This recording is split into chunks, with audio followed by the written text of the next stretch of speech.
We are saved by God to reach out to the lost souls, and to redeem the systems. We are saved by God to win the lost and to win the systems, and to raise leaders with the burden to accept responsibility, and the burden to become problem solvers.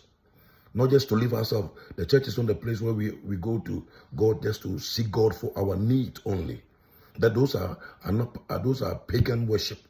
The church is a place where we go and see, and align with the kingdom, and seek God and be empowered by God as leaders to win the lost, to win the system, and to raise leaders with a burden for humanity, a burden to transform the earth, a burden to impact the earth, a burden to win the lost, a burden to win the system, the burden to invade the seven mountains.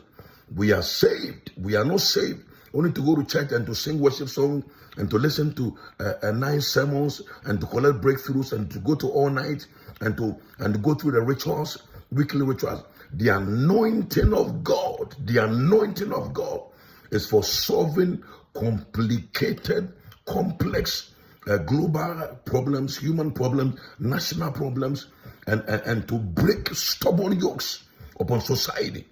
The assignment, until we align with the kingdom agenda, we will only build churches, we will only have religious programs, we will only win the lost, we will only gather masses, but we will not impact society. So the anointing of God is to win the lost. We win the lost, and then we raise the lost as leaders. We raise them as kingdom leaders, and then we deploy them to the seven mountains to win the systems. When we win the systems, and we can transform the system, because the secret of it is that whoever wins, whoever invades and dominates the systems, control the world. It is not who builds the biggest churches. No, it's not. It's whoever controls the systems, the educational system, the political system, the business system.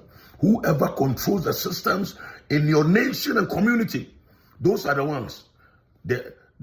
Satan is not bothered about the church. Satan is not bothered about the church.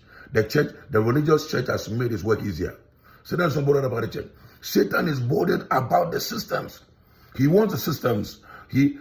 Satan loves religious pastors and churches, but he doesn't like kingdom pastors. Why? Because the kingdom pastors raise leaders to invade the systems, to transform the systems, to influence the systems, to raise leaders to take over the nation. We have an assignment, and that assignment is that we must invade the systems. As long as we stay in the four walls, as long as our sermons are only forward driven, as long as we keep our programs and our prayer meetings and our religious programs are not kingdom aligned, it is impossible for the church to make a difference. It is impossible. Even if you put a trillion churches, it won't change nothing. All right? So it is time for us to win the lost, win the systems, raise leaders who are kingdom sold out believers, who represent the interest of God, representing the interest of God. Not your go to church for yourself. That is pagan Christianity. All right? God has created you for something bigger than that. You are redeemed as a leader. You are redeemed to invade systems. You are redeemed to win the lost. So winning the lost is not enough. Winning the lost is not enough. America has won millions of souls. Africa has won millions of souls. Winning the lost is not enough. We must win the systems, and we must raise the leaders, the lost as leaders to invade systems and to impose God's culture on the earth. God bless you.